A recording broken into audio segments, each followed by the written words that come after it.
오늘 하나님께서 우리에게 주시는 말씀은 베드로전서 2장 9절에서 10절까지의 말씀입니다. 베드로전서 2장 9절에서 10절까지의 말씀입니다.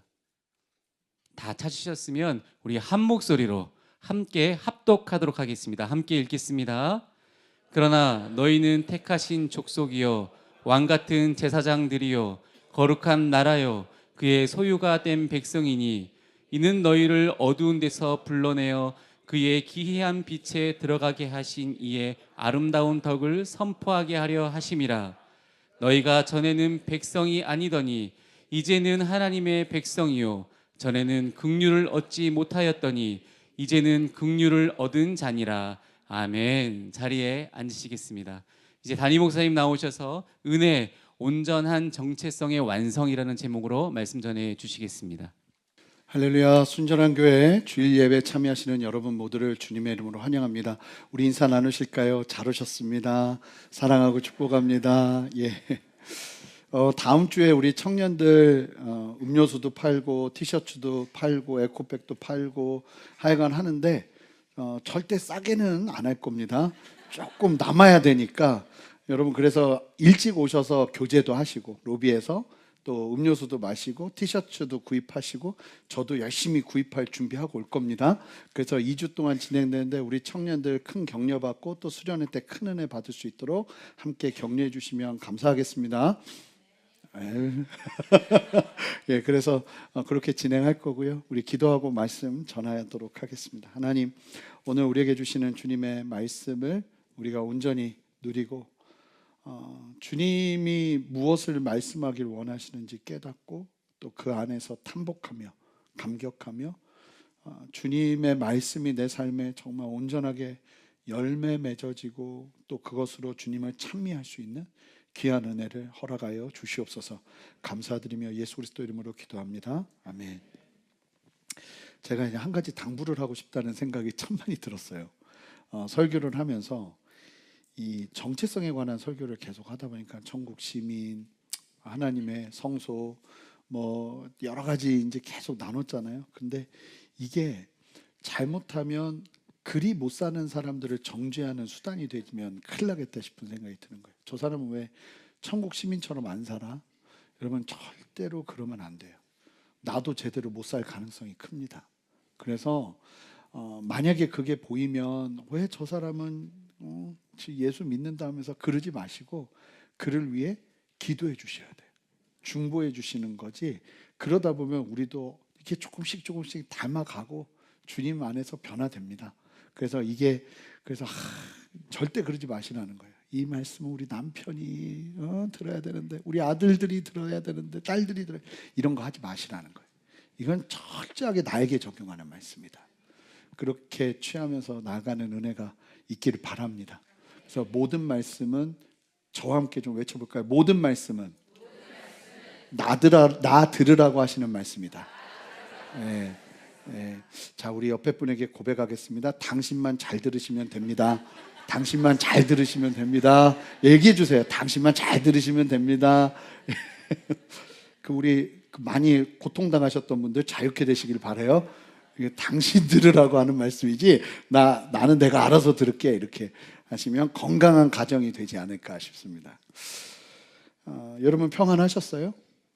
진짜 천국 그 시민의 정체성으로 살아내고 계십니까? 쉽지 않죠. 쉽지 않습니다. 오늘 우리가 함께 나눌 말씀 정체성 28번째 시간에 나눌 이 말씀은 그렇게 쉽지 않은 성도들을 향해서 베드로가 전하는 말씀입니다.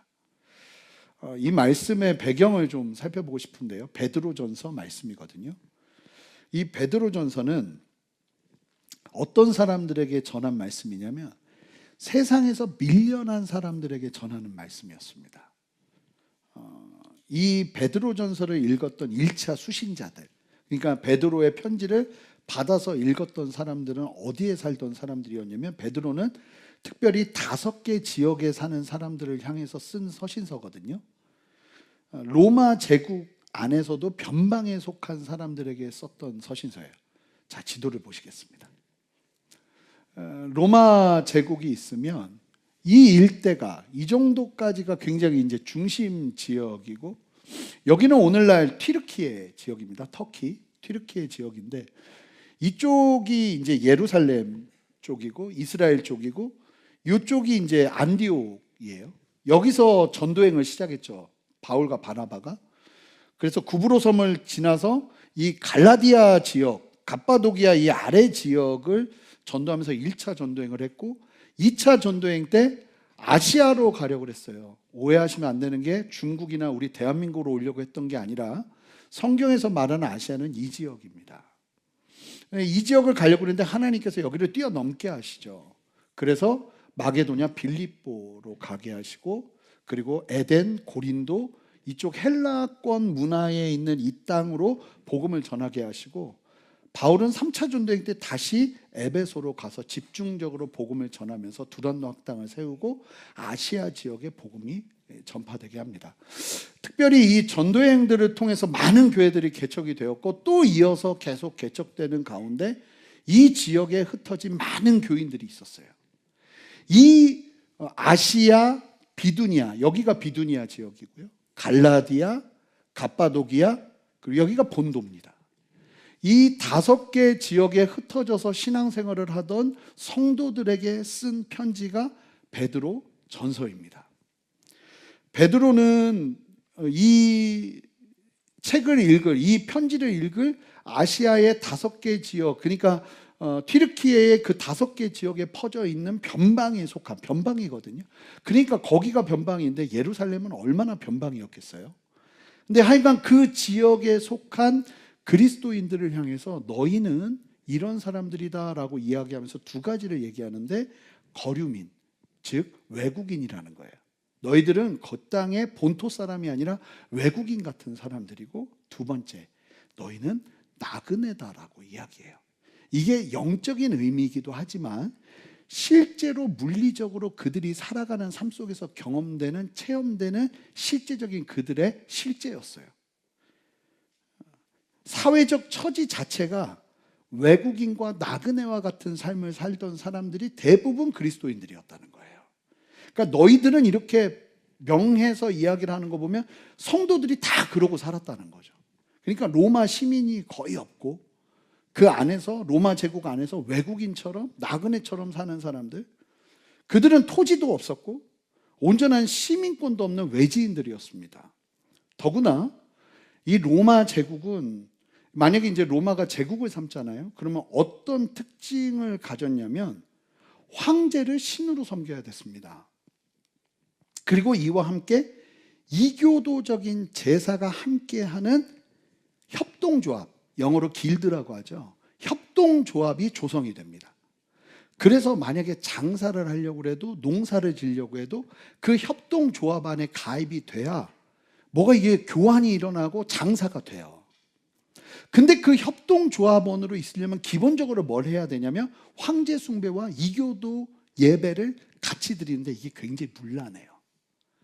굉장히 문란하고 술 파티를 벌이고 막 굉장히 안타까운 모습들이 막 보여졌단 말입니다. 연회에 참석해야 되는데 완전히 향락 문화예요. 이게 그냥 일반적인 세상의 모습이었어요. 이걸 죄다라고 생각도 안 하고요. 그런데 그런 상황에서 복음이 들어가서 예수 그리스도를 구주로 믿자, 이 믿는 사람들은 이 모든 상황이 불편해지기 시작하는 거예요. 그래서 예수를 구주로 믿고 난 다음에 이 보기 시작하니까 황제 숭배는 못 하겠는 거예요. 여러분, 우리가 예배하는 오직 하나님 한 분만 예배하는 줄 믿습니다. 근데 그 당시 사람들도 똑같았어요. 다 황제 숭배하는데 이건 못 하겠습니다. 거절하기 시작하고, 또 우상 숭배하고 제사하고 문란함이 따라오는 직장 모임에, 동네 잔치에 빠지기 시작합니다. 불편하니까 그 모임을 안 가기 시작하면서 어떻게 되냐면 길드, 협동조합에서 이 제외되기 시작해요, 그리스도인들이. 그러니까 장사를 할래도 장사를 할 수가 없고, 먹고 살래도 먹고 살 길이 너무나 좁아지는 안타까운 일이 벌어진 거죠. 누구에게요? 교회 다니는 모든 사람들에게. 그러니까 이 자리에, 예를 들면 이 자리에 오신 여러분들이 여기에 오는 순간 여러분들의 직장과 삶의 터전에서 어려움을 겪어야 된다고 생각해 보세요. 이게 얼마나 어려운 일입니까? 근데 그런 일이 벌어지면서 로마 제국 안에 그리스도인들에 대한 핍박이 있기 전에 그리스도인들에 대한 어떤 시선이 자리 잡기 시작하냐면 사회를 해체시키려 하는 이상한 사람들이라는 오해가 붙기 시작합니다. 그래서 이미 일상 속의 성도들이 주변 이웃들과 사람들에게 비방과 따돌림과 경제적 불이익을 당하고 있었던 거예요. 그러니까 성도들이 막 고통스럽게 흔들리는 거예요. 예수 믿는 게 너무 어려우니까. 그러면서 막 배교하는 사람들이 일어나고 흔들리는 사람들이 일어나고, 아니 우리 예수 믿는다 하면서 그거 그냥 하자 이러는 사람들도 나오기 시작하고. 근데 그거 어떻게 욕하겠어요? 그냥 안타까울 뿐이죠. 그런 문제들이 그 튀르키예 지역에 그 5개 지역의 다양한 교회들 안에 이게 일파만파 퍼지고 있었던 거예요. 그 문제를 바라보면서 당시 사도들 중에 가장 대표격 사도였던 베드로가 그들에게 편지를 쓰고 도전하는 말씀이 오늘 본문이에요. 저는 사실은 이 본문을 굉장히 많이 읽었죠. 근데 이 본문으로 설교를 하는 이번에 이 본문이 무엇을 강조하는지를 새롭게 알았어요. 그러니까 여러분, 묵상이 되게 중요해요. 그냥 성경을 읽는 것 말고 말씀 자체를 짧게 잘라서, 어려운 게 아니거든요. 그냥 여러 번 보는 거예요. 여러분, 묵상하는 이유는 적용하기 위함이 아니에요. 적용은 그냥 나오는 결과고요. 묵상하는 진짜 이유는 주님 그분을 알기 위함이에요. 주님을 더 사랑하기 위함이에요. 말씀을 여러분 읽는 이유가 이 말씀으로 내가 오늘 힘을 얻어야지. 여러분, 우리 신앙은 그런 게 아니에요. 말씀을 읽는 이유는 그분을 사랑하기 때문이에요. 주님을 만나기 위해 말씀을 읽는 거예요. 그런 은혜가 있기를 바랍니다. 근데 제가 이 본문을 계속 여러 차례 읽다 보니까 저는 사실은 오늘 9절에 이 상반절, 너는 택한 족속이요 왕같은 제사장이요 거룩한 나라요 하나님의 소유된 백성이다 하는 그 부분이 계속 포커싱 됐었어요. 항상. 근데 말씀을 쭉 10절까지 보다 보니까 베드로가 하고 싶은 진짜 얘기는 그 다음부터 나오더라고요. 그래서 저는 오늘 이 이야기를 하려고 해요. 정체성은요, 반드시 오늘 베드로가 이야기하고 있는 이 부분이 우리 안에 해결될 때 세워지는 거예요. 그래서 이 부분을 함께 살펴보면서 함께 도전받고, 여러분 마음을 여십시오. 너무 이렇게 인상 쓰면서 저를 쳐다보지 마시고 마음을 여세요. 은혜 받아야겠다. 하나님 오늘 나를 하나님의 말씀으로 새롭게 해 주시옵소서. 그 마음, 한결 좋아지셨습니다. 잘하고 계십니다. 그래서 그런 마음으로 오늘 말씀을 좀 함께 봤으면 좋겠어요.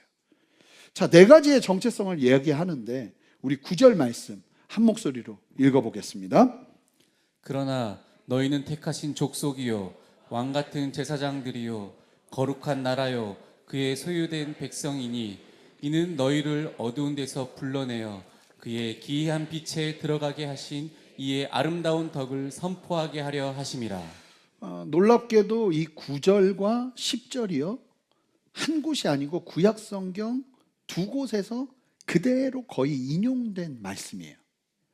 이게 베드로가 갑자기 지어낸 성령 안에서 도전하는 말씀이 아니라 이 바울의 가르침도, 바울이 서신서에서 쓴 내용들도 다 구약을 기반으로 하고 있어요.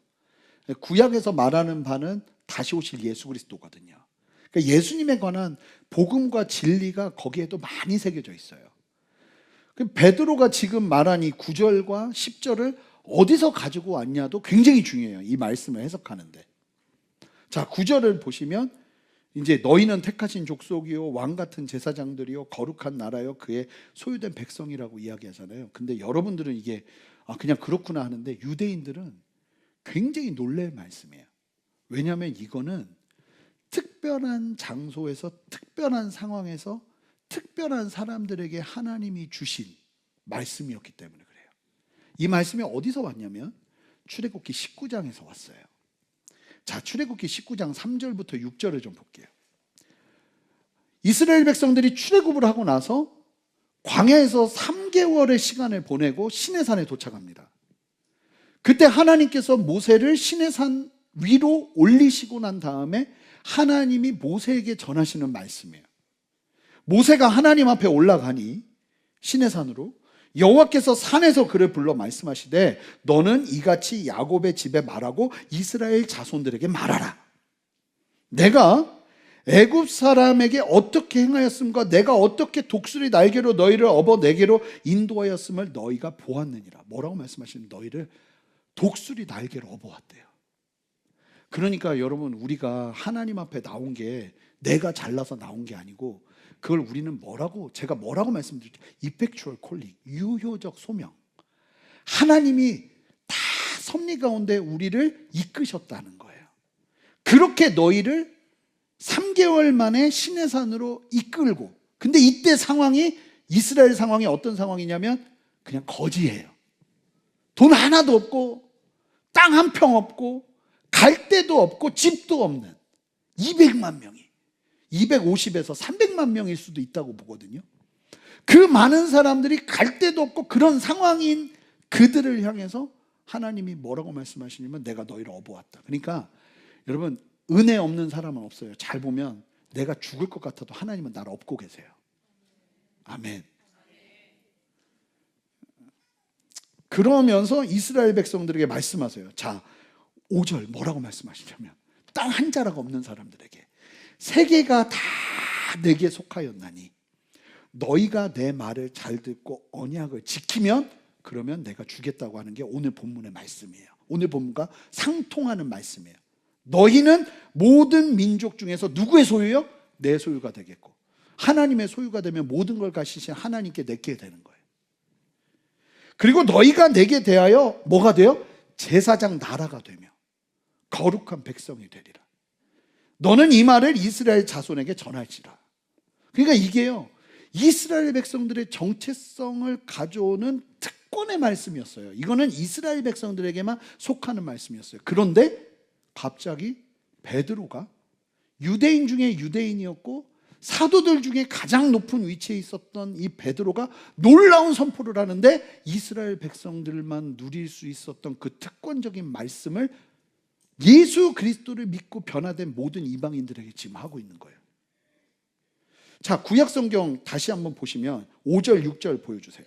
그 출애굽기 5절 6절 보여주시면 하나님의 소유, 제사장 나라, 거룩한 백성으로.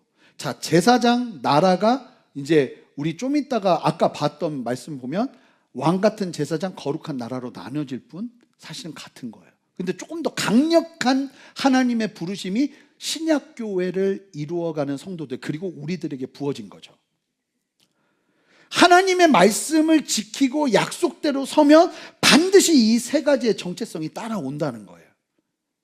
그런데 이 옛 이스라엘에게 주셨던 그 영광스러운 선택받은 백성으로서의 정체성을 이제 그리스도 안에서 유대인과 이방인이 함께 세워진 교회 위에 부어주신다고 하면서 9절이 선포되는 거예요. 9절 다시 보세요. 그러나 너희는 택하신 족속이요 왕같은 제사장들이요 거룩한 나라요 그의 소유가 된 백성이니 이는 너희를 하면서 쭉 이제 이어져요. 이건 좀 이따 볼 거고. 근데 잘 보시면 구약 시대에 하나님께서 언약으로 주신 출애굽기 19장에서의 선포와 오늘 선포는 크게 두 가지의 차이점이 있습니다. 첫 번째는 구약의 하나님의 백성으로서의 정체성은 딱 하나 아브라함의 피를 통해 유전받습니다. 그러니까 이 사람이 어떤 사람이어도 상관없어요. 유대인이면 그 언약이 통하는 거예요. 그리고 말씀만 지킨다면. 그러나 이제는 예수님의 피로 인해서 그 혈통적인 한계를 뛰어넘어 버려요. 사랑하는 성도 여러분, 이거 잘 누리셔야 돼요. 예수 믿잖아요. 혈통적인 한계를 뛰어넘어 예수 안에서 우리는 하나가 될 수 있어요. 이게 가족이에요. 이 가족의 개념이 좀 더 넓어지고 다양해지는 거죠. 외국인이어도 상관없어요. 저 사람이 예수 믿어요? 그러면 가족이 되는 거예요. 제가 96년에 시카고에 전도여행을 하러 간 적이 있는데 그 정말 말도 안 되는 우리나라를 어디 있는지도 모를 때니까 이 대한민국에서 왔다 보니까 우리를 생그지로 알았어요. 그 동네 사람들이. 그래가지고 우리의 숙소를 어디다가 줬냐면 지하 막 진짜 쥐 나오는 말도 안 되는 데다가 말도 안 되는 침대 매트리스 몇 개 깔아놓고 우리 보고 자라고 그러더라고요. 근데 엄청 부자인 루마니아 사람이 있었는데 그 사람이 우리랑 같이 기도하고 예배하더니 그 다음부터 나를 형제라고 부르더라고요. 근데 이게 참 웃긴 게 그렇게 영광스럽게 들리더라고요. 형제라고 말하는 그 한마디가. 근데 진짜 형제일 수 있는 이유는 우리가 혈통적으로가 아니라 예수 그리스도를 믿는 믿음 안에서 그리스도의 보혈 안에서 우리 안에 예수의 피가 흐르면서 우리가 가족이 되는 거예요. 그래서 토요 새벽 예배에서도 나왔지만 예수님이 놀라운 말씀을 하셨거든요. 가족들이 밖에서 기다리고 있었어요. 그리고 예수님을 두르고 있던 사람들 중에는 이방인들도 있었어요. 근데 예수님이 뭐라고 말하냐면 밖에 있는 사람들에게 가족이라고 안 하시고 지금 내 앞에 말씀을 듣기 위해 둘러앉은 너희가 내 형제요 자매요 부모다. 우리 가족이다. 이렇게 선포하시거든요. 그러니까 이제 이 혈통적인 한계를 뛰어넘어서 하나님이 우리를 이 한 나라로, 그래서 첫 번째가 택하신 족속이에요. 여러분 예수 믿으면 우리는 쉽게 말하면 인종이 바뀌는 거예요. 민족이 바뀌는 거예요. 우리는 한민족이지만 예수 믿으면서 그리스도인의 정체성으로 완전히 바뀌는 역사가 일어나게 되는 거예요. 그리고 두 번째 특징이 뭐냐면 출애굽기 19장 구약의 언약은요 조건부 언약이에요. 무슨 얘기냐면 니들이 내 말을 잘 듣고 지키면 내가 너희에게 이렇게 하겠다. 순종이 전제가 됩니다. 그러나 오늘 본문을 보시잖아요. 9절을 보세요. 조건이 없어요. 그냥 예수 믿은 너희들은 이미 택하신 족속, 왕같은 제사장, 거룩한 나라, 그의 소유된 백성이다. 선포가 된 거예요. 이미 된 거예요. 얻는 게 아닙니다.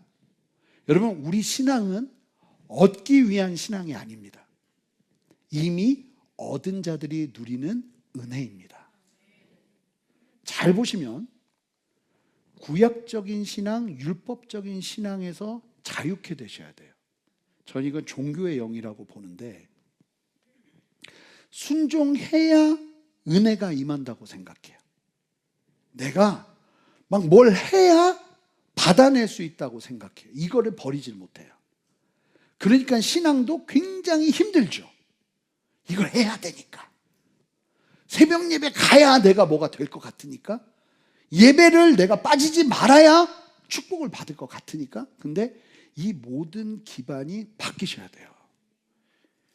신약으로 넘어오면서요 예수님의 십자가 사랑을 통해서 은혜가 그냥 우리한테 다 주어집니다.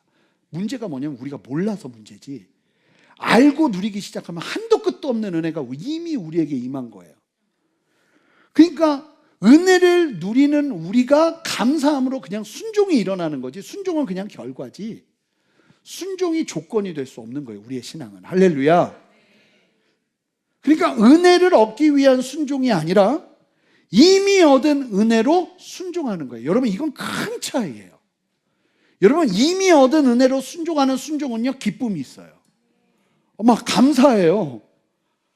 막 어찌 보면 막 고생하는데 그 고생 속에서 기쁨이 있어요. 왜요? 은혜를 이미 받았기 때문에. 근데 여러분 보시면 그 운동선수들이 금메달 따기 위해서 막 땀을 흘리고 막 난리를 피고 하는데 여러분 기쁨이 보입니까? 죽으라고 하는 거예요. 그래야 뭔가를 딸 수 있으니까. 이 걸음하고 이미 너무 감사해서 걷게 되는 순종과는 하늘과 땅 차이인데 우리 모두 안에 그 은혜가 있어야 된다는 거예요. 예수 믿으면 이미 우리에게 주어졌으니까. 여러분 이 시선을 놓치시면 안 돼요. 여러분 하나님이 이미 여러분들에게 다 주셨어요. 자, 오늘 주신 걸 이제 나눌 거잖아요. 이미 여러분들 안에는 이 정체성이, 이 신분이 여러분들에게 주어졌습니다. 근데 문제는 여러분들이 그걸 사용을 안 해서 그런 거예요. 이걸 따내려고 노력할 필요가 없어요. 오늘 말씀의 핵심이 그거예요. 이 네 가지의 정체성을 내가 합당하게 따내려고 노력해야 된다는 말씀이 아니라는 거예요. 이미 예수 그리스도를 믿으면 네 가지, 택하신 족속, 왕같은 제사장, 거룩한 나라, 하나님의 소유된 백성으로서의 신분이 주어지는 것입니다. 자, 그러면 네 가지 신분을 좀 살펴볼게요. 첫 번째, 택하신 족속이에요. 여러분, 무조건적인 선택이에요. 여러분들이 뭔가 뛰어나서 하나님이 택하신 건 아니에요. 그래서 많은 신학자들이 무조건적인 선택이라고 이야기해요. 하나님이 그냥 알 수 없어요. 그래서 막 그런 찬양, 왜 날 사랑했나? 왜 날 사랑하나?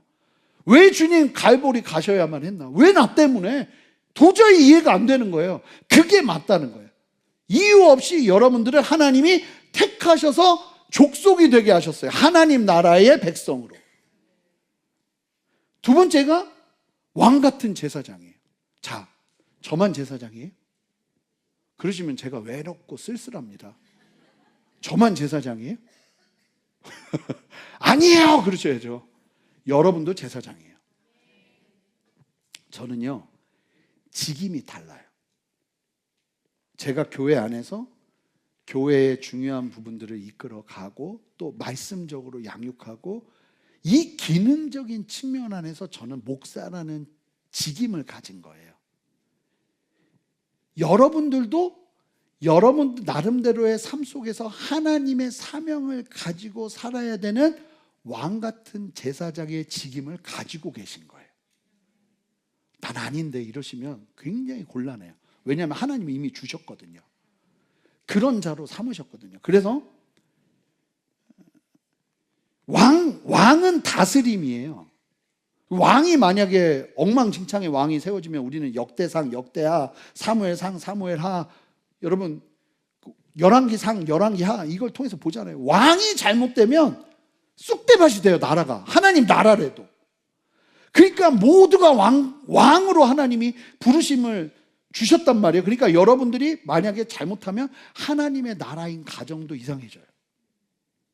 하나님 나라인 직장도 이상해져요.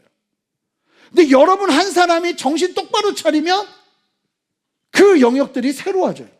제가 그걸 경험하거든요. 교회도 목회자가 정신 똑바로 차려야 이 교회에 하나님 나라가 임해요. 되게 중요한 거예요. 성도님들도 마찬가지죠. 각자의 자리에서. 그리고 제사장이에요. 이거는 세상과 하나님 사이의 중재자예요. 하나님의 마음을 가지고 순종하며 나가는 거죠. 이 왕 같은 제사장으로서의 직분을 누구만 가졌다? 목사만 가졌다? 절대로 아니라는 거예요. 자, 저를 따라서 선포합니다. 나는 왕 같은 제사장이다. 여러분 생각해 보세요. 제가 주일 저녁에 이제 어디 동네에서 저를 딱 만나는데 제가 막 상스러운 옷을 입고 여기 담배 한 대를 딱 이렇게 물고 이렇게 막 하면서 여기에 막 가스 하나 이렇게 딱 들고 이렇게 막 마시면서 이렇게 돌아다니면 여러분 그러고서 갑자기 주일날 할렐루야 하면서 양복 입고 이렇게 나타나면 여러분 어떻게 되시겠어요? 은혜 받을까요? 안 받을까요? 안 받아요 이러시네요. 못 받아요도 아니고 안 받을 거예요 딱 이러는 분위기. 일부 때는 더 크게 나왔어요. 안 받아요. 안 받죠. 근데 놀라운 사실은 뭐냐면 그러니까 이제 저도 제 행동을 잘해야 되는 거예요. 왜냐하면 나는 목회자니까. 교획자 리트릿을 갔는데 사람들이 굉장히 많은 카페에서 우리 부교육자들이 목사님 자리 잡았어요 하는 순간 사람들이 다 나를 이렇게 쳐다봐. 그 순간 짝다리 짚고 있다가 다리를 다시 제대로 하고 그래요 하면서 가는 거죠. 그 순간 이제 난 정신 번쩍 드는 거예요. 그래서 이제 많은 경우가 서로 목사님이라고 안 하자고 막 이렇게 얘기까지 하는 그런 데가 있지만 우리는 그러진 않아요. 근데 이게 목사님 하는 순간 이 내 정체성이 분명하니까. 근데 사실은 하나님은 우리를 그 정체성으로 보시거든요. 세상 한가운데서 여러분들은 인정을 안 해도 이거는요, 예수 믿으면 그냥 주어지는 거예요. 그래서 왕 같은 제사장이란 말이에요. 그럼 가정에서, 직장에서, 여러분들의 삶의 자리에서 너무 불편하죠. 그러나 이 정체성을 놓치면 안 되는 거예요. 마틴 루터가 종교개혁을 할 때 1520년에 이 베드로전서 2장 9절을 묵상하고선 확신을 가지고 일어나서, 여러분 그 당시 천주교가 가지고 있었던 절대적인 권위는 교황에게서 나왔어요. 근데 마틴 루터가 뭐라고 1520년에 선포했는지 아세요? 제가 그대로 읽어볼게요. 제가 그대로 직역하면, 세례를 받고 물에서 기어 나온 모든 그리스도인들은, 영광스러운 사람들이 아니에요. 그냥 세례받고 물에서 기어 나온, 그냥 나 이제 예수 믿었어요 하는 그 순간 뭐라고 말하냐면, 그런 그리스도인들은 이미 사제요, 주교요, 교황이라고 그래요. 진짜 기겁을 합니다, 듣는 사람들이. 사제요, 주교요, 네가 교황이다. 당시 시점에서 엄청난 선포를 하는데, 베드로도 그 이상의 선포를 하는 거예요. 너희가 왕 같은 제사장. 제사장 중에 왕 같은 제사장은 대제사장 그 이상인데, 그게 모두에게 확장되었다고 선포를 하는 거죠. 사랑하는 성도 여러분, 그러니까 생각해 보세요. 목회자가 하나님의 성령의 감동에 민감하지 못해요. 그러면 여러분들이 신뢰가 되겠어요? 안 되겠어요? 왜 대답을 안 하세요? 신뢰 안 될 거 아니에요. 그런 거 편하게 얘기하셔도 돼요. 안 된단 말이에요. 근데 여러분 생각해 보세요. 여러분들이 왕 같은 제사장이에요. 근데 하나님 앞에 민감하지 않아요. 내 마음대로 살아요. 그러면 이게요, 목사가 지 마음대로 사는 것처럼 꼴불견이 없어요. 참 취해지고요, 보기 흉해져요. 하나님의 뜻대로 살아갈 때 가장 아름답게 빛나는 거예요. 목회자뿐만 아니라 여러분들의 인생도 마찬가지라는 거예요. 할렐루야. 여러분들이 예수 그리스도를 믿는 순간, 여러분들 모두는 직장은 다를지라도 우리의 기본적인 정체성은 왕 같은 제사장이에요. 하나님 앞에 민감하셔야 되고, 제사장은 누구보다 예배에 목숨 걸어야 돼요. 제가 요즘 우리 부목사님들하고 교육자들에게 하는, 딴 거 몰라도 예배에 일꾼 되지 말고 목숨 걸고 예배해라. 웬만하면 앞자리에 앉아라. 누구보다도 은혜 받아라. 그러지 않고 이 사역을 감당하다간 죽는 거예요. 죽는 거예요. 근데 이게 우리만이 아니라 여러분에게도 마찬가지라는 거예요. 왕 같은 제사장이세요. 그러니까 왕 같은 제사장이 왕 같은 제사장답게 서기 위해서, 쉽게 말하면 다윗이 왕 같은, 그리고 하나님의 선지자적인 사역을 감당했을 때 다윗이 정말로 중요하게 생각했던 게 뭐예요? 예배예요. 예배에 목숨 걸고 예배에서 은혜 받고, 다윗은 기록을 보면요, 그렇게 힘든 일을 하고도 항상 다윗의 장막으로 들어가서 하나님을 예배하고 나와서 가족들을 축복했다고 그래요. 그 예배가 정체성인 거예요. 예배 속에서 우리의 왕 같은 제사장적인 직분은 더 빛나는 거예요. 그래서 여러분, 이 예배를 소홀하게 여기시면 안 돼요. 여기서 반드시 은혜를 누리고 하나님 앞에 서서 주님의 뜻 가운데 살아가야 된다는 거죠.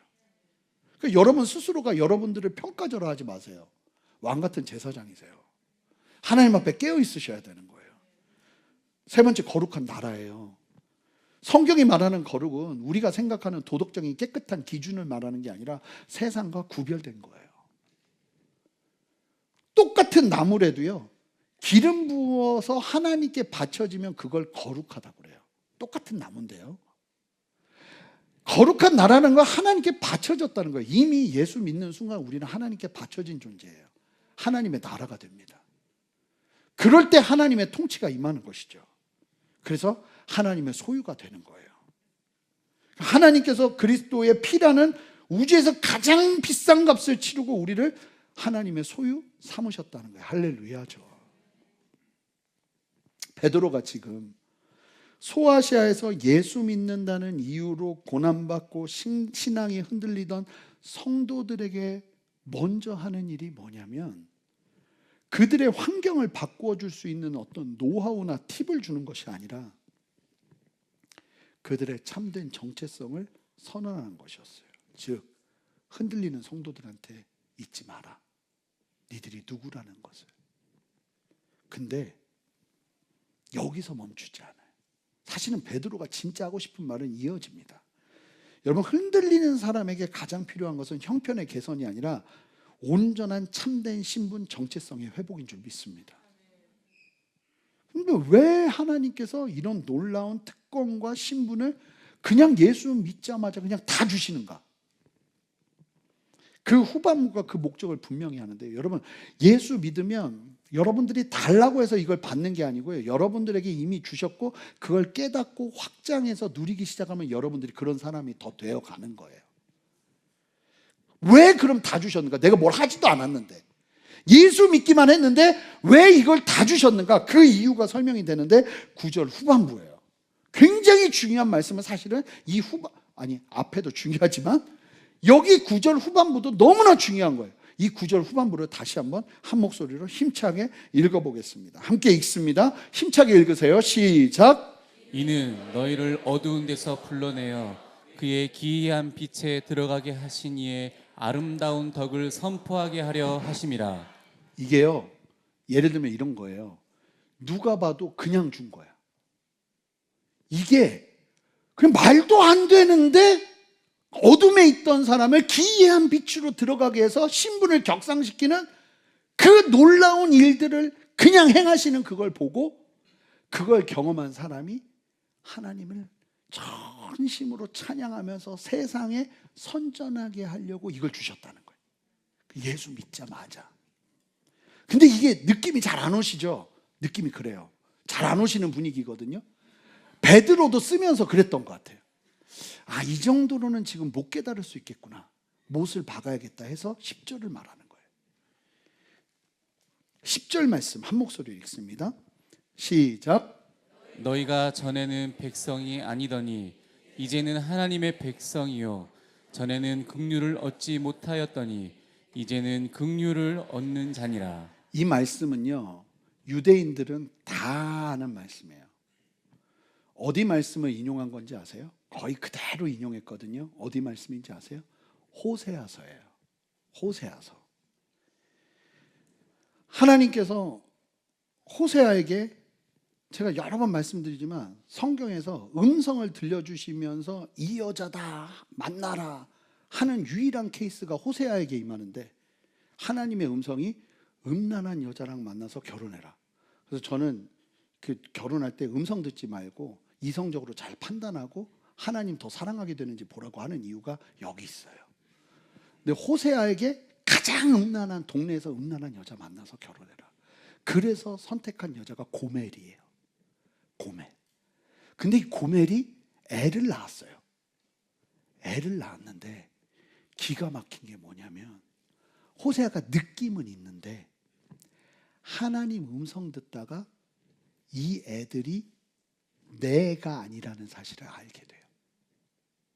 하나님이 호세아에게, 야, 네 아이들에게 이름을 지어줘. 근데 그 하나님이 지어주라고 하는 이름을 들으면서 내 아내가 외도했구나, 바람 피면서 다른 사람의 애를 낳았구나 라는 사실을 알게 돼요. 이름이 뭐냐면 로루하마, 긍휼히 여김을 받지 못하는 자. 둘째에는 로암미, 내 백성이 아니에요. 고멜이 결혼의 언약을 어기고 호세아 그 당대 어찌 보면 하나님 앞에서 거룩하고 흠이 없어 보였던 그 사람이 가장 동네에서 말도 안 되는, 신분도 안 되고 상황도 안 되고 자격도 안 되는 그 여인을 아내로 맞이했음에도 불구하고 이 여인은 옛적 습관과 버릇대로 남편에게 부정을 행하고 남편의 아이가 아닌 다른 아이들을 낳은 거예요.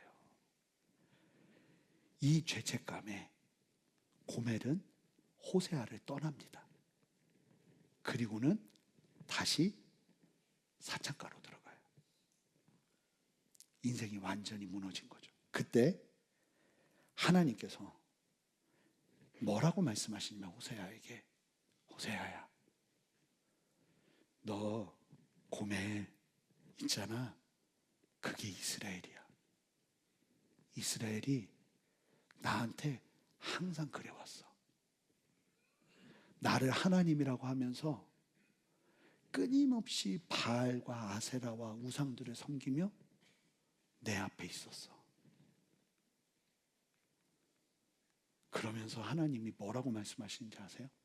자, 여러분이 호세아면 그렇게 도망친 고멜을 어떻게 하시겠어요? 전 자신 있게 얘기할 수 있는데 안 봐요. 아닌가? 못 봐요. 그럴 것 같아요. 난 너무 힘들 것 같아요. 막 말씀 준비하는데 막 내 마음이 막 너무 힘들더라고요. 호세아 미쳤네 막 싶은 생각이 드는 거예요. 근데요, 하나님이 고멜과 같은 이스라엘을 향해서 뭐라고 선포하는지 아세요? 1절 보세요. 너 형제에게, 너 이스라엘 사람들에게 얘기해라. 내가 니들을 암미라 하고 루하마라 하리라.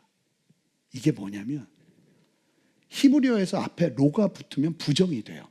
자, 그래서 보여주시면 로암미는 내 백성이 아니잖아요. 근데 암미라고 해라. 그들은 여전히 내 백성이고. 로루하마라고 했잖아요. 루하마라고 해라. 긍휼을 받은 자. 그러면서 하나님이 하시는 말씀이 23절이에요. 내가 나를 위하여, 한숨이 나오시죠? 내가 나를 위하여 그를 이 땅에 심고 긍휼히 여김을 받지 못하였던 자를 긍휼히 여기며 내 백성 아니었던 자에게 향하여 이르기를 너는 내 백성이라 하리니 그들은 이르기를 주는 내 하나님이시라 하리라 하시니라. 그제서야 사람들이 하나님은 하나님이라 하게 되는 일들이 일어날 거라는 거. 내가 다시 용서하고 그들을 암미라고 하고 루하마라고 하면서 그들을 받아들일 때, 그러면서요 23절 다음이 3장 1절인데 호세아한테 명령하세요. 어떤 명령을 하는지 아세요? 자, 알았지 내 마음? 호세아 3장 1절 여호와께서 내게 이르시되 이스라엘 자손이 다른 신을 섬기고 건포도 과자를 즐길지라도 여호와가 그를 사랑하나니 너는 또 가서 타인의 사랑을 받아 음녀가 된 그 여자를 사랑하라. 미친 거예요. 근데 이건 세 발의 피해요. 하나님이 우리를 사랑하신 사랑을. 인간의 논리는 도저히 이해할 수 없는 사랑이에요. 근데 이 명령을 듣고는 호세아가요 고멜이 있는 곳을 찾아가서 은 15과 보리 한 오벨 반을 주고 고멜을 사옵니다. 그리고는 다시 아내의 자리에 앉혀요. 자, 여기서 우리의 시선을 호세아가 아닌 고멜로 옮겨볼게요. 고멜은요 말도 안 되는 사랑을 받고 있어요. 이건 쳐 죽일 여잔데 너무나 귀한 안방 마님으로 다시 들어왔어요. 그러면 이 상황에서 호세아가 좀 어려워진다고 또 남편을 버리는 게 말이 됩니까? 안 됩니까? 그건 진짜 인간도 아닌 거예요. 그건. 고멜은 이 은혜를 경험하면서 바뀌어요. 이스라엘이 다시 하나님을 부르는 것처럼 그리 되었을 거라고요. 근데 이 말씀을 베드로가 여기서 이 말씀을 인용한 이유가 뭘까요? 우리가 선택받은 게 선택받은 족속다워서 왕같은 제사장 같아서 거룩한 나라여서 소유된 백성다워서 이 정체성을 준 것이냐? 절대 아니라는 거예요. 자격 없는 우리를, 고멜과 같은 우리를 하나님께서 복음으로 영광스럽게 변화시켰다는 사실. 고멜과 같이 무너진 인생에 다시 꽃을 피우시는 하나님의 한없는 사랑을 깨닫는다면 이 새로운 신분을 살아내는 순종의 걸음이 어떻게 되겠어요? 여기서 핵심 진리가 나오는 거예요. 은혜가 정체성의 기반이지 나의 어떠함이 자랑이 되면 이건 꼴불견인 거예요. 예수 믿는 사람에게. 내가 무엇을 해서 놀라운 신분을 얻는 것이 아니라 은혜로 얻었기 때문에 우리는 고멜과 같은 심정으로 하나님 앞에 감사할 수 있는 거예요. 어떤 상황에서도. 결국 베드로가 말하고 싶은 것이 무엇이냐? 소아시아 성도들아, 핍박과 편견과 수치와 고난 앞에서 성도가 무엇을 바라봐야 되는가? 힘들지, 어렵지, 알아. 하지만 고멜이 자신을 다시 사서 구원한 호세아를 듣고 어렵다고 포기하는 건 말도 안 되는 거예요. 베드로의 권면은 기억하라는 거예요. 고멜 같던 날에 다시 세우시고 영광스러운 신분을 주신 그 집요한 하나님의 사랑을 기억할 때 고통의 자리가 아무리 크다 할지라도 오히려 하나님을 향한 자랑과 선전이 내 안에 일어날 수밖에 없음을 깨닫게 하는 믿음의 도전이 베드로를 통해 소아시아 교회 성도들에게 울려 퍼지고 오늘 우리에게 울려 퍼진다는 거예요. 너는 택한 족속. 여러분 오해하시면 안 돼. 나는 택한 족속이니까 족속답게 살아야지. 왕같은 제사장. 여러분 이거는 구약적인 신앙이라니까요. 우리의 신앙은 차원이 달라요. 우리는 이미 받았어요. 어제까지도 그렇게 못 살았어도 다시 또 받을 수 있어요. 여러분 이건 지워지는 게 아닙니다. 중요한 건 은혜를 기억하는 거예요.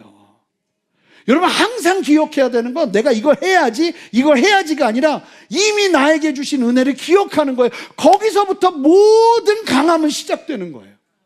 은혜를 기억하는 자에게 하나님이 역사하세요. 아무런 자격도 없는 우리를 구원해 주시고 이런 특별한 신분을 주시며 정체성을 세워주신 하나님의 은혜를 기억할 때 우리는 어떤 상황에서도 제대로 된 신앙생활을 할 수 있는 거예요. 제가 개척할 때 우리 교회 이름을 제대로 된 교회라고 하려고 그랬죠.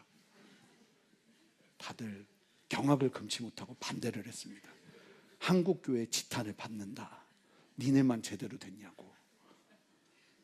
제대로 된 신앙, 이게 저한테는 너무 중요한 거예요. 이게.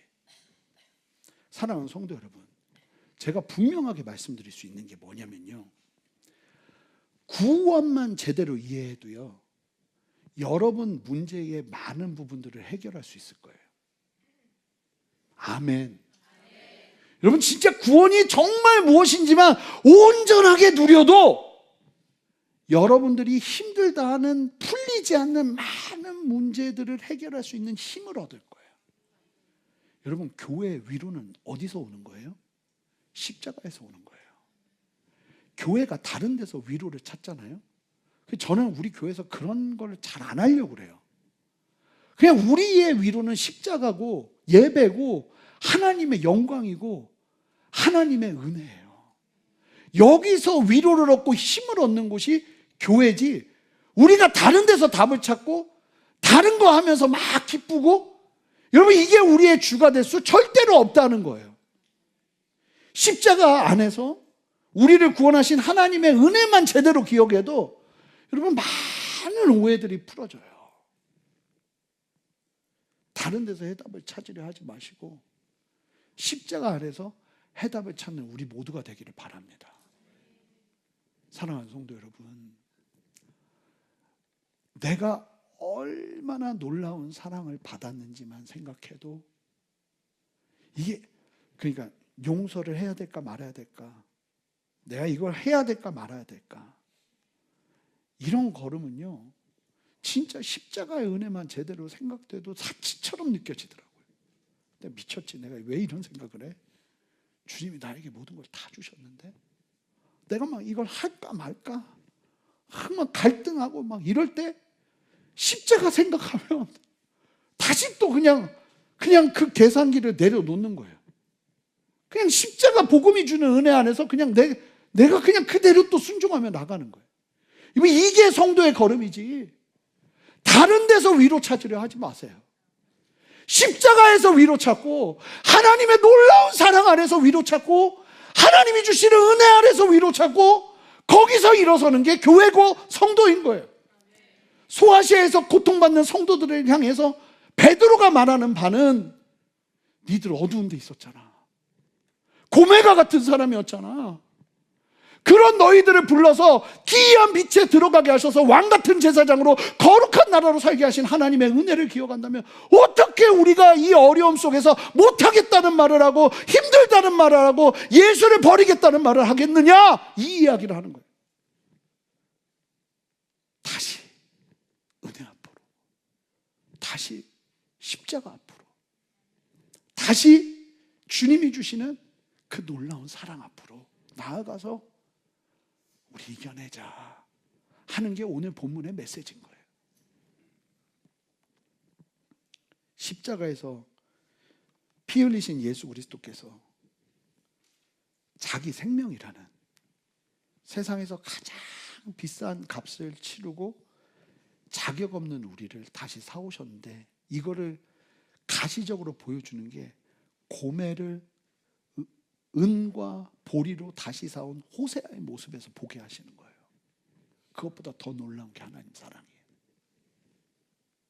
그분은 내가 끊임없이 그분을 배신하고 그분을 함부로 여기고 세상에 하나님보다 더 소중한 것들을 끊임없이 내 마음에서 탐닉하면서 그분을 바라볼 때에도 그냥 다 용서하시려고 한 번에 예수 그리스도의 피를 통해서 우리의 모든 문제를 해결해 버리셨어요. 그것만 기억해도 세상의 위협과 평가가 흔들리고 내 안에 연약함이 부딪히고 사람들이 몇 마디 하는 그 마음에 막 내가 마치 그런 사람처럼 되어버린 것처럼 절망하고 있는 그때에도 우리가 십자가의 사랑을 생각한다면 우리는 일어설 수 있습니다. 아무리 가족들이 뭐라고 하고 난리를 피워도 십자가의 사랑만 생각하면 이겨낼 수 있어요. 제가 토요일날 나눴지만 저는 45살까지 잘한다를 들어본 적이 없어요. 오해하고 왜 그렇게 살아야 되냐고 하고 개척할 때도 진짜 절규와 같은 안 된다는 소리만 주변에서 다 들었어요. 내 사랑하는 사람들한테. 근데 나는 그것도 나를 힘들게 하지만 그것보다 더 영광스러운 예수 그리스도의 그 십자가의 은혜가 있으니까 난 그거를 걷는 거예요. 내가 걷는 건 내가 뛰어나서 내가 어때서가 아니라 그냥 그게 보이기 시작하면 그냥 이 부분들이 해결이 되니까 그거 바라보면서 영광스러운 십자가 바라보면서 그 뜻을 따라서 순종하면서 나아가는 거예요. 그거밖에 없어요. 나를 미치게 만드는 십자가. 그 은혜가 저뿐만 아니라 여러분들에게도 있기를 바라요. 버거우세요? 힘드세요? 어려우세요? 영광스러운 십자가의 은혜와 사랑이 여러분을 압도할 때 그 걸음을 이겨낼 수 있는 거예요. 여러분, 교회는 다른 대안을 주지 않아요. 십자가밖에 없어요. 우리가 여기서 오늘 이 시간 속된 말로 쇼부를 보자고요. 주님, 내가 흔들리지 않겠습니다. 주님의 그 한없는 사랑을 온전하게 누리며 주 앞에 담대히 서겠습니다. 주여 역사해 주시옵소서. 찬양을 할 텐데요. 축복송 부를 건데 가사 좀 띄워주세요. 다 나로 바꿀 거예요. 때로는 나의 앞에 어려움과 아픔이 있지만 담대하게 주를 바라보는 나의 영혼. 나의 영혼 주님 볼 때 얼마나 아름다운지 나의 영혼 통해 큰 영광 받으실 하나님을 찬양. 나는 택한 족속이요 왕같은 제사장이며. 여러분, 그래서요 이 노래를 부를 때 여러분들에게 선포해 주는 거예요. 어제까지 너무 부끄러웠어요. 괜찮아요. 은혜는 더 커요. 그리고 나는 다시 그렇게 살 수 있어요. 이건 주신 거거든요. 오늘 예배를 잘 들어야 따고 나가는 게 아니고요. 주신 거예요. 이걸 누리면서 여러분들에게 명령하세요. 부끄러워 마세요. 내가 이럴 자격이 있을까? 그런 생각도 주로부터 온 게 아닙니다. 하나님이 여러분들을 세우실 거예요. 그렇게 여러분들에게 고백하면서 함께 나아가는 시간 갖겠습니다. 기도하겠습니다. 하나님, 우리를 구원하신 이 놀라운 십자가의 사랑을 기억하며 주 앞에 다시 한번 담대히 서서 은혜 위에 세워지는 정체성을 온전히 누리기를 원하오니 주여 함께하여 주시옵소서. 감사드리며 예수 그리스도 이름으로 기도합니다. 아멘. 우리 다 같이 일어서시겠습니다. 우리 함께 고백하며 나가죠. 때로는 나의 앞에, 때로는 나의 앞에 어려움과 아픔이 있지만 담대하게 주를 바라보는 나의 영혼, 나의 영혼, 나의 영혼 주님 볼 때 얼마나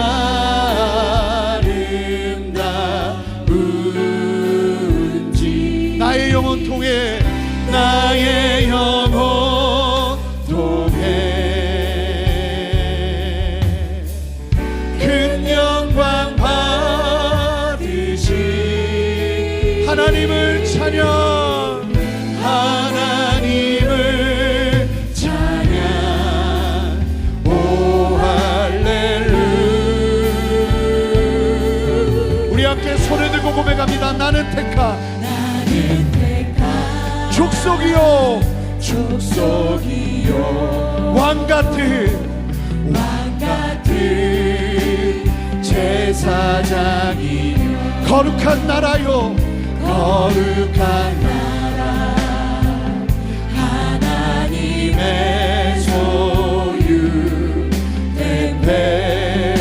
백성. 나의 영혼 주님 볼 때 나의 영혼 주님 볼 때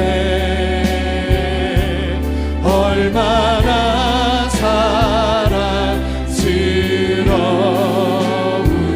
은혜를 기억하며 고백합시다.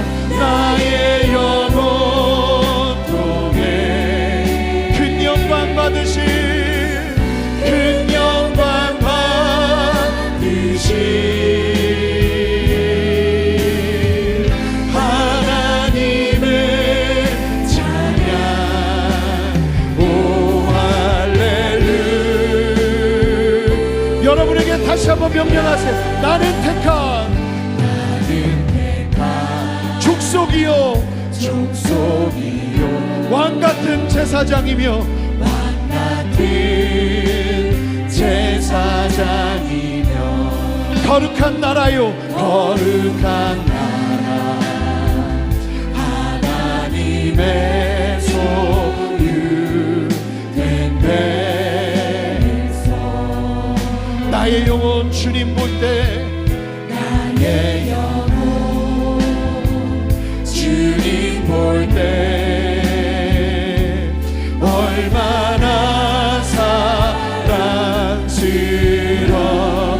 우리 두 손을 높이 들고 선포합시다. 세상에 나의 영혼 통해 큰 영광 받으시, 큰 영광 받으시 하나님을 찬양, 하나님을 찬양. 오 할렐루야. 나의 영혼 통해 선포합니다. 선포합니다. 나의 영혼 통해 큰 영광 받으시 하나님을 찬양, 하나님을 찬양.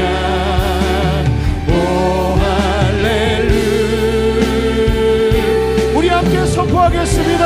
세상 소망 다 사라져도, 세상 소망 다 사라져가도 주의 사랑에 끝이 없으니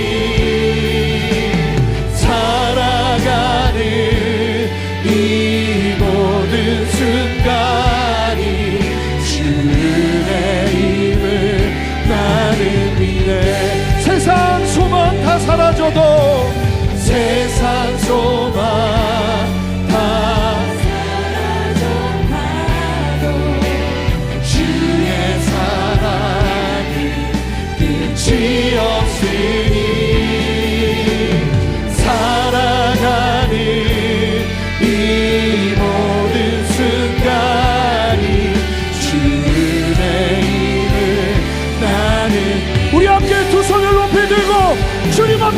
진심으로 기도하며 나아갑시다.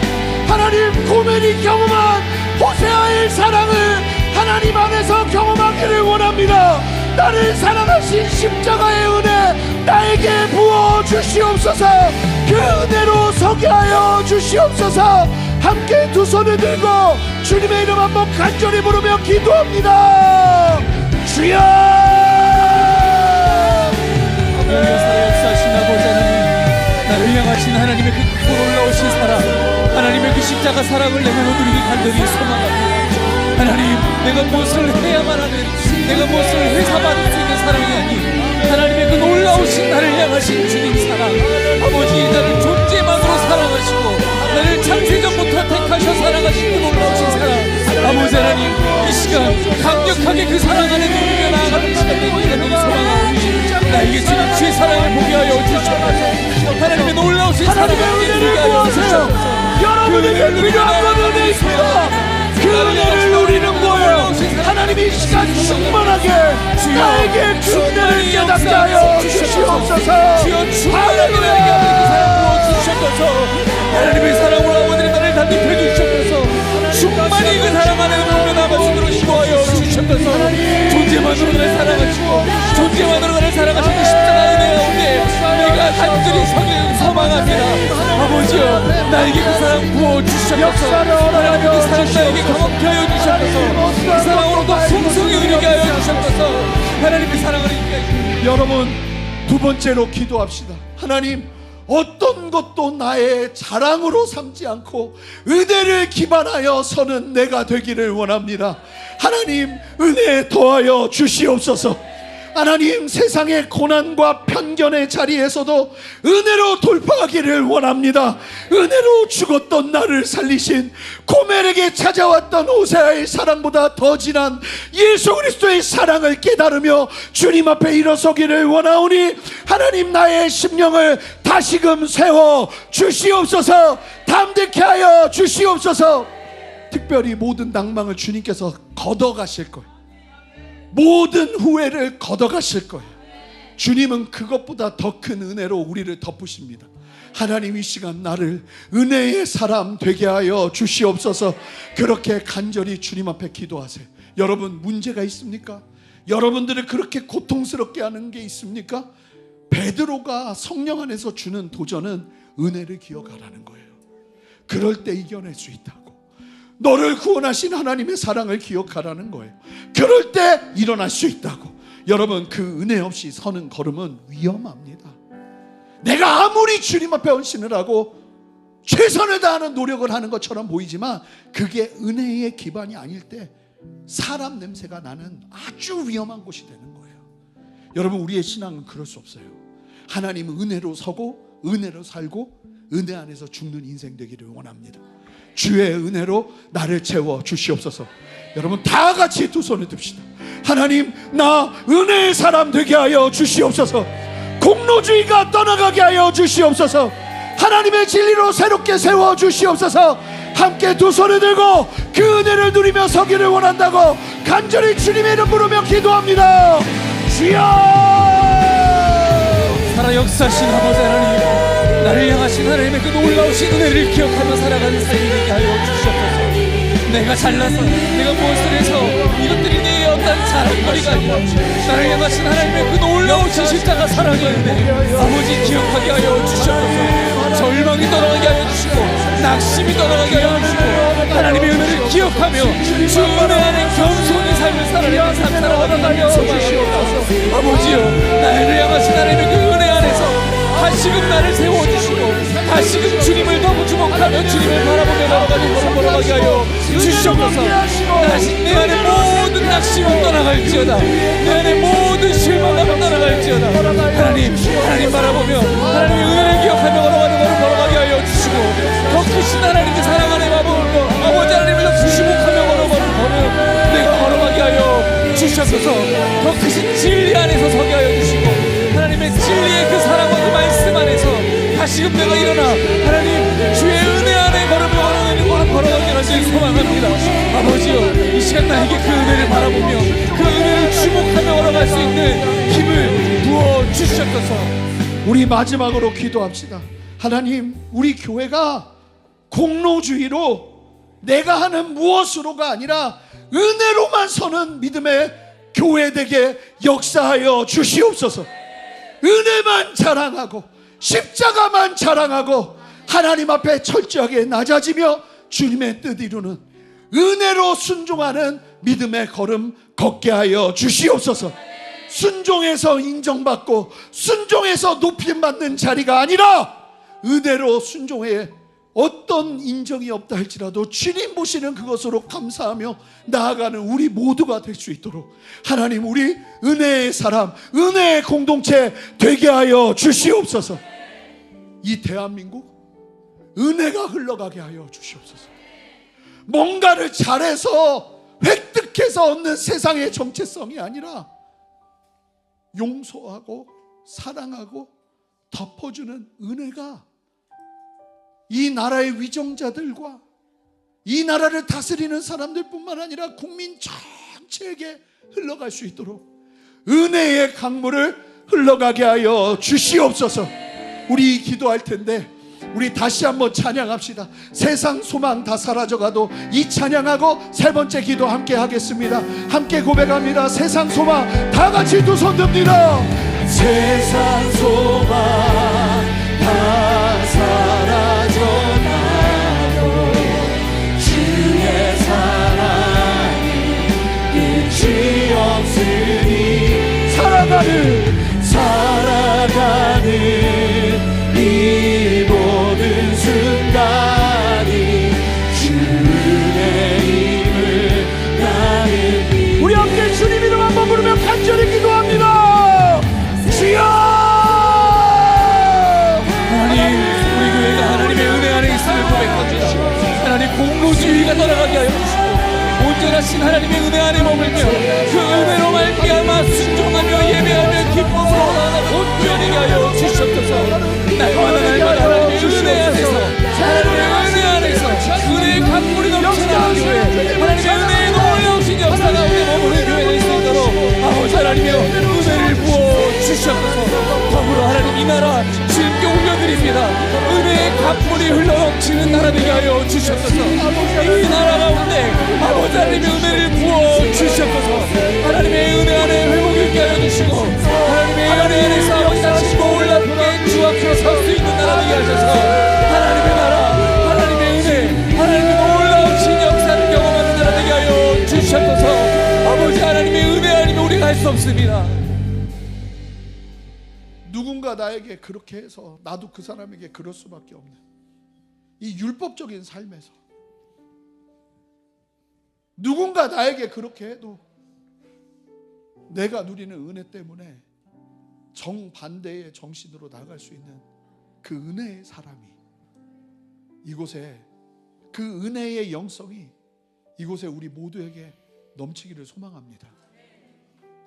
우리의 기준은 다른 사람들도 아니고 우리보다 좀 나아 보이는 세상의 어떠함도 아니고 하나님, 우리의 기준은 주님의 말씀이고 하나님의 뜻입니다.